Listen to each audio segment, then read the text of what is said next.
right? It doesn't have to be like a knife hand per se. It can be a palm heel strike. I can take my thumb, stick it in his eye. And honestly, like a boxing range, kickboxing range, those things are going to be just fine in this scenario.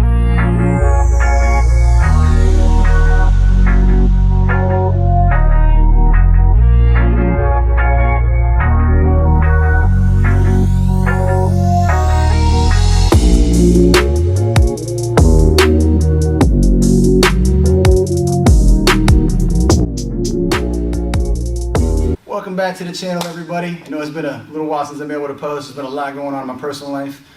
Been sick, dealing with baby and stuff like that. But we're back today to try and test out some crossover between Brazilian Jiu-Jitsu and traditional karate. So there's a lot of new things going on right now in the industry where people are trying to test out bunkai theories, and that the majority of traditional karate techniques are actually grappling techniques, which I don't disagree with. 100%, I believe there's a way more grappling involved than people realize.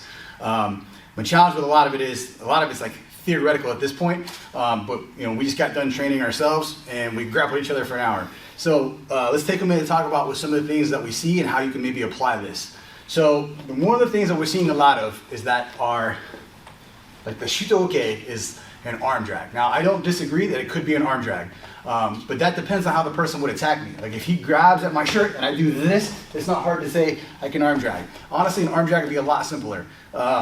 If we were to apply this technique as both like grappling with striking art, it might be something like this, where I block the first one here and the second one's gonna be an attack, maybe to his neck or collarbone, and then I'll try to tie him up and do something from there. So let's look at another common technique that we see. And now I know that there's other applications to this, but we're going to keep this in a grappling context just for today's video.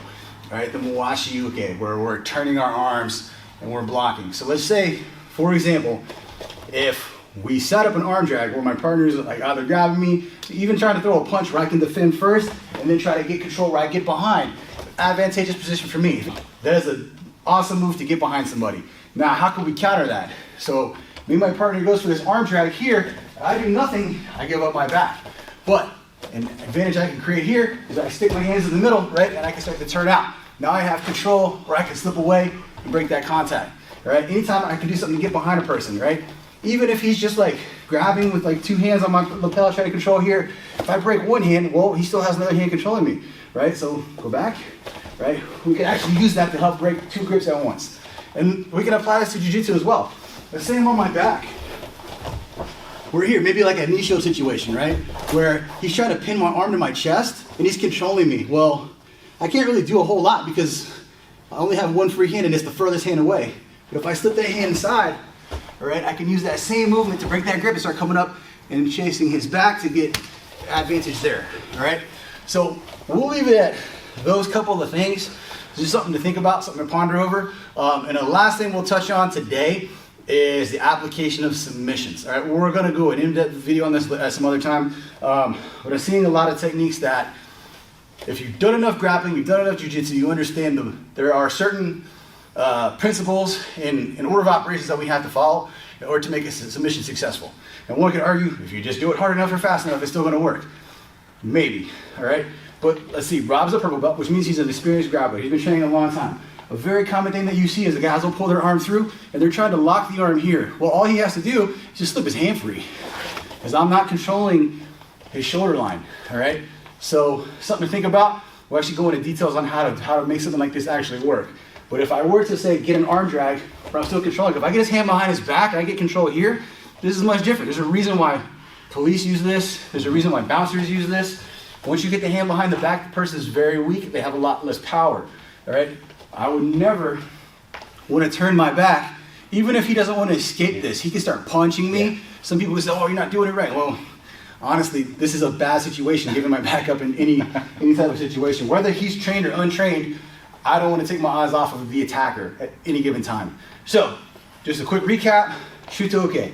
Can we use this as an arm drag? Yes, all right? But instead of going 1, 2, where we're stuck here, right? If we think here and we're striking and then we're passing our arm through, right? That gives him something else to worry about, right? It doesn't have to be like a knife hand per se. It can be a palm heel strike. I can take my thumb and stick it in his eye. All these things can help me like avoid a certain situation. Honestly, like a boxing range, kickboxing range, those things are going to be just fine in this scenario. Like if we're here and he's like, hey, you know, wants to fight me, well, I can get away right now. I can run, I can create distance. Like I can get my car and run him over if I have to. And the moment he grabs onto me, that is no longer an option. I can't turn away. Like I have to deal with this threat now. And if he's got me here and he has a free hand, that means he can grab me, he can hit me. There's a lot of things that he can do. So understanding like how to use these techniques is important, right? Even if you can't break that grip, right? Coming here like this, that's gonna allow me to close the distance where this hand's gonna have a lot less power. And I can just use this as a frame, right? In the meantime, while I'm trying to work that hand away, all right? And lastly, the Mawashi Uke, right? My thing that I like to use this against the most is against an arm drag, right? Where we're starting to feel that hand inside. We're looking to turn to use the momentum that he's using against himself. And we can hold on here, we can push away. There's a lot of things that we can do. But the idea is that it should be dynamic and fluid. And the last part of this is like, everybody's trying to use the template of the kata and think that, oh, this must be the way that they did it 200 years ago.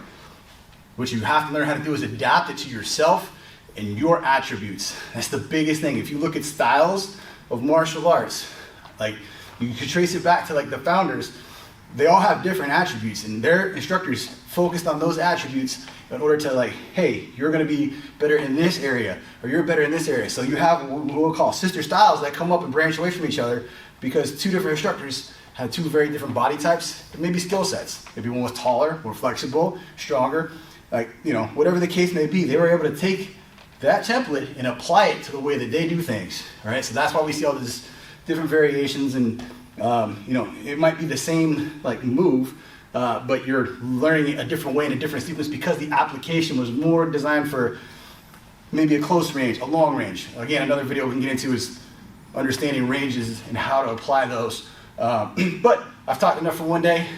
Keep training, guys. See you next time.